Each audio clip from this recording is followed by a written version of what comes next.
Ayan, so ito, pakinggan natin itong balita ni UNTV patungkol sa suporta ni PBM sa maayos na edukasyon. So nga, ibalita nga natin ito mga bossing at tingnan natin kung ano yung mga magagandang makikita natin dito. Siniguro ni Pangulong Ferdinand Marcos Jr. ang suporta ng kanyang administrasyon sa maayos na kalidad ng edukasyon at sa mga programang makapagpapalakas sa research, makapagpapaganda sa kalidad ng edukasyon at mapanatili ang kultura ng mga Pilipino. Kabilang ito sa binanggit ni PBBM sa seremonya ng paggagawad ng Presidential Medal of Merit at parangal sa Outstanding Government Workers ng taong 2023. Kinilalari ng Pangulo mga individual at grupo na nagambag ng mga programa o inisyatibo na nagsilbing inspirasyon at nagpaangat sa buhay ng mga Pilipino. Maging ang mga taong kumilos sa panahon ng COVID-19 pandemic ay pinarangalan din sa nasabing aktibidad. Pakinggan po natin ang pahayag ni Pangulong Ferdinand Marcos Jr. Be assured that this government continues to support every initiative to further strengthen our research and development environment, to enhance the country's quality of education, and to preserve our culture and our heritage. We recognize the accomplishments of the lead contact tracing team from the city government of Baguio. Major Benji Magalong is here to...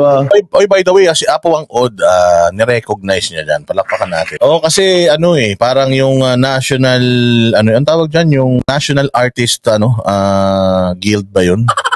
Basta yung na yan, yung nagagawad ng mga, nagbibigay ng mga award para sa mga national artist. Parang hindi nga daw yata qualified si Wang Od kasi daw yung tattoo yata hindi naman yata kino-consider as art.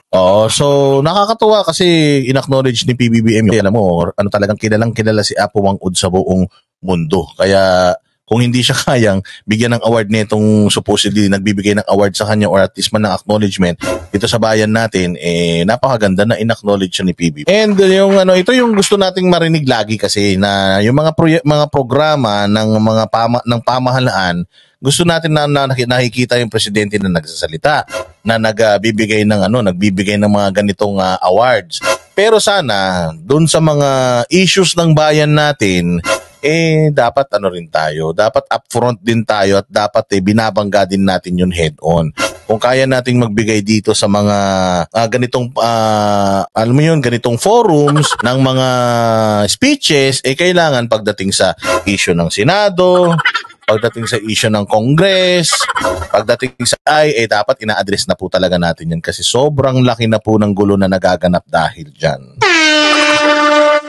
Sabi nga ni Stoix, long overdue na yung award na yun noong nga. Well, actually, this is an acknowledgement. Join us for these festivities. They have introduced an effective and efficient contact tracing system. Tapos yun nga, binigyan niya yung Baguio ng magandang ang tawag dito yung pagbati baga. Kasi Baguio magaling naman talaga yan. Si Magalong magaling yan. Napakaganda ng kanila daw contact tracing system dyan sa Baguio. So sana bisitahin mo din yung ibang mga syudad sa Pilipinas at sana masilip mo rin o ma-highlight mo rin yung mga magandang ginagawa ng mga mayors nila. Or kung wala, di ba't banatan mo para sana maano man lang sila, ma-inspire sila na gumawa ng mabuti sa bayan ba.